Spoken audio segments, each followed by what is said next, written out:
नमस्कार, वणक्कम, सत श्री अकाल प्रभु। सीजन 10 की ऑक्शन हो चुकी है। ऑक्शन से पहले का एक्शन, ऑक्शन की रणनीति क्या होगी, ये आप हमारे पिछले वीडियो में देख चुके हैं।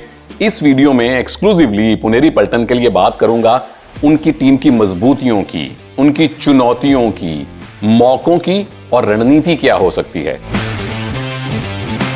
सबसे पहले बात मजबूतियों की, क्या है इस टीम की खासियत। सबसे पहली और सबसे बड़ी ग्लेयरिंग खासियत मुझे यह लगती है प्रभु कि टीम में बैलेंस बहुत जबरदस्त है। इतना बैलेंस तो मेरे बैंक अकाउंट में अच्छा नहीं है जितना अच्छा बैलेंस पुनेरी पल्टन ने बना लिया है।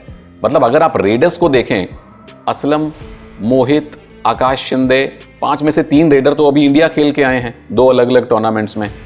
अभी तो अहमद भी आ गए और उम्मीद करते हैं वो भी असलम के जैसे ही बहुत प्रतिभाशाली होंगे। तो कोच के सामने प्रॉब्लम ऑफ प्लेंटी रेडिंग में हो जाती है कि आप किसको नहीं खिलाइएगा। और जब आप डिफेंस में ले आए, एक नाम में मुझे छूट गया था, वाहिद, जो कि ईरान से हैं, वो भी लेफ्ट कॉर्नर खेलते हैं। तो लेफ्ट कॉर्नर में आपके पास प्रॉब्लम ऑफ प्लेंटी है, राइट कॉर्नर में आपके पास प्रॉब्लम ऑफ प्लेंटी है। और ये ऐसी प्रॉब्लम है प्रभु जो हर कोच चाहता है उसके पास आए, जिसका एक ही अर्थ है कि टीम का बैलेंस बहुत जबरदस्त है। मजबूती नंबर 2, ये तकरीबन वही टीम है जो पिछली बार फाइनल पहुंची थी।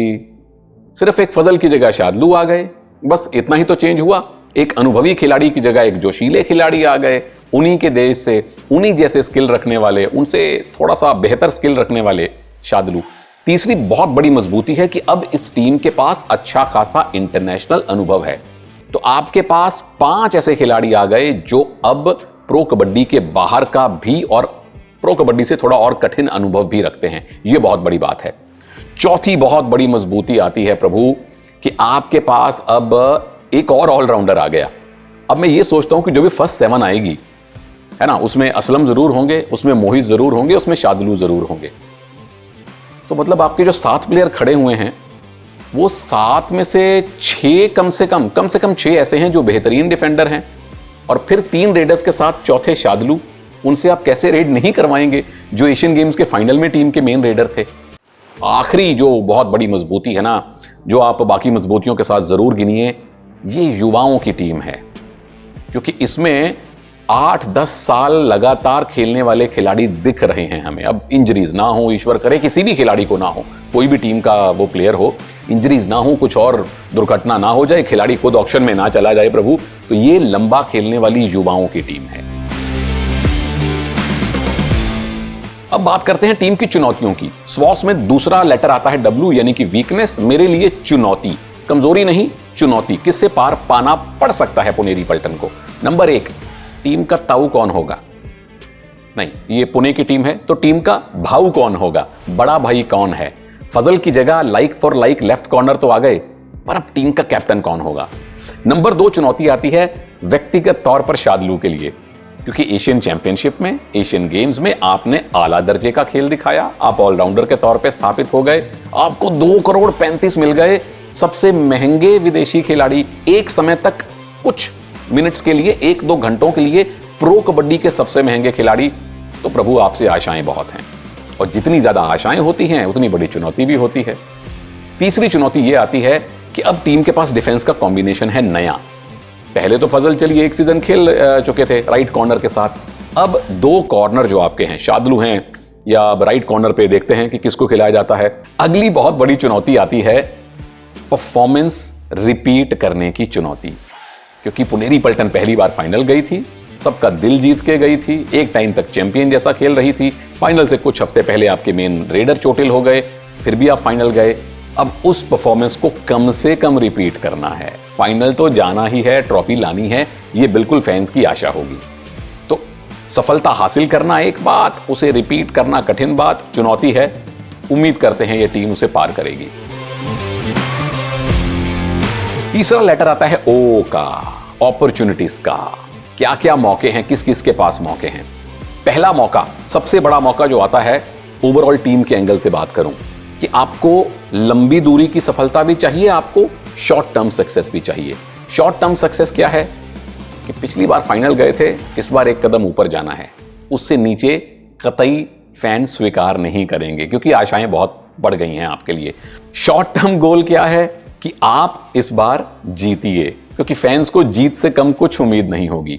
लंबी दूरी की सोच क्या होगी कि चूंकि आपके पास पूरी युवाओं की टीम है, ये लंबे समय तक खेलें, और जैसा में भी कभी पटना पायरेट्स खेली थी या इवन बुल्स लगातार प्लेऑफ में जा रहे हैं, वैसी पटना जैसी कोई सफलता रिपीट करके दिखाइए। तो शॉर्ट टर्म के गोल, लॉन्ग टर्म के गोल, दोनों को मिलाकर चलना है, सामंजस्य स्थापित करना है कोच साहब और खिलाड़ियों को। दूसरी अपॉर्चुनिटी हमारे भारत के खिलाड़ियों के लिए है। कुछ महीने, कुछ हफ्ते पहले तक असलम, मोहित, आकाश को भारतीय जर्सी पहनने का अनुभव नहीं था। अब असलम 2-2 भारतीय गोल्ड जीत चुके हैं, एक बुसान में, एक चाइना में। मोहित 1 भारत गोल्ड ले चुके हैं। आकाश शिंदे भारत के साथ 1 गोल्ड ले चुके हैं। तो जो आपको बड़े लेवल का अनुभव हुआ, भारत के साथ अलग कॉम्बिनेशन में खेलने का अनुभव हुआ, उसका फायदा पुनेरी पल्टन को मिलना चाहिए। तीसरी अपॉर्चुनिटी जो मैं चुनौतियों में भी मान रहा था, वो है शादलू के लिए, हमार भैया के लिए, तोहार भैया नहीं, आपके भाऊ के लिए, क्योंकि बहुत उम्मीदें लेकर टीम उनको लेकर आई है। थैली में से पहला नाम उनका आया, टीम के पास बजट था, टीम ने कहा ये लीजिए। तो अब क्या शादलू वहां वो जगह भर पाएंगे, क्योंकि उम्मीदें बहुत ज्यादा हैं। और एक बार अगर आपने उन उम्मीदों को सार्थक कर दिया, उम्मीदों पर खरे उतर गए, तो फिर इस टीम के फैंस और ये टीम आपको प्रभु सर आंखों पे बिठा लेती है। बहुत बड़ी अपॉर्चुनिटी है। आखिरी लेटर पे आता हूं, स्ट्रेटेजी। आखिरी स है स्ट्रेटेजी। क्या, किस रणनीति से रमेश साहब उतारेंगे?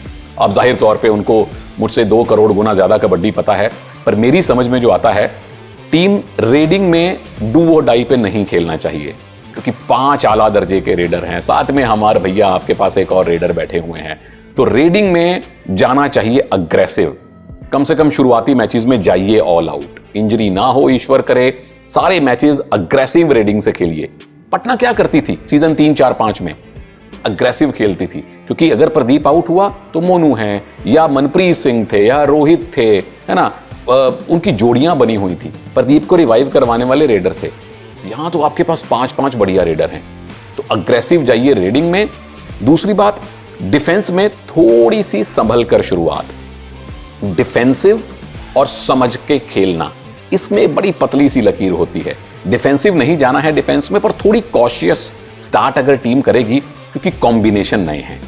अब पता नहीं वाहिद खेलते हैं लेफ्ट कॉर्नर, या लेफ्ट इन पे शादलू, या फिर शादलू लेफ्ट कॉर्नर, वाहिद राइट कॉर्नर, या शादलू लेफ्ट कॉर्नर, बादल राइट कॉर्नर, या गौरव खत्री राइट कॉर्नर। जो भी कॉम्बिनेशन होगा ये नया होगा। और चूंकि ये 2 कॉर्नर हैं, बीच में सारी टीम है, तो कॉर्नर का कॉम्बिनेशन प्रभु सबसे अहम होता है। वो कॉम्बिनेशन बिठाने के लिए थोड़ी सी कॉशियस शुरुआत, कि डिफेंस पॉइंट लाए ना लाए, दे नहीं, तोहफे नहीं देने हैं। वही चुनौती आपके कवच के पास है। अभिनेश और संकेत 2 सीजन पहले तक कमाल की जोड़ी थी, पिछले सीजन में थोड़े नरम गरम रहे हैं। तो ये जो डिफेंस के नए कॉम्बिनेशन बने हैं, क्योंकि शादलू यहां राइट कॉर्नर के साथ भी नहीं खेले, लेफ्ट कॉर्नर नए शायद राइट कॉर्नर के साथ पहले ना खेले हों, तो वो कॉम्बिनेशन बिठाने हैं पहले, उसके बाद आप डिफेंस में भी हमला कर सकते हैं। तो ये थी मेरे अनुसार टीम की रणनीतियां, टीम की मजबूतियां, टीम की चुनौतियां और टीम के लिए मौके। स्वॉस एनालिसिस पुनेरी पल्टन का। आप जो हमारे प्रभु लोग हैं पुनेरी पल्टन के, नीचे कमेंट्स में बताइए आपके अनुसार टीम की मजबूती क्या है। कितने खुश हैं आप लोग कि शादलू अब पुनेरी पल्टन में आ चुके हैं? कितने खुश हैं आप ये सोचकर कि असलम, मोहित और आकाश भारत के लिए मेडल लेके आ चुके हैं? और क्या आपकी सोच है कि टीम की रणनीति क्या होनी चाहिए? सारा कमेंट सेक्शन आपका है। मैं आपको मिलूंगा बहुत जल्दी एक और एक्सक्लूसिव वीडियो में। आज्ञा दीजिए। जय हिंद।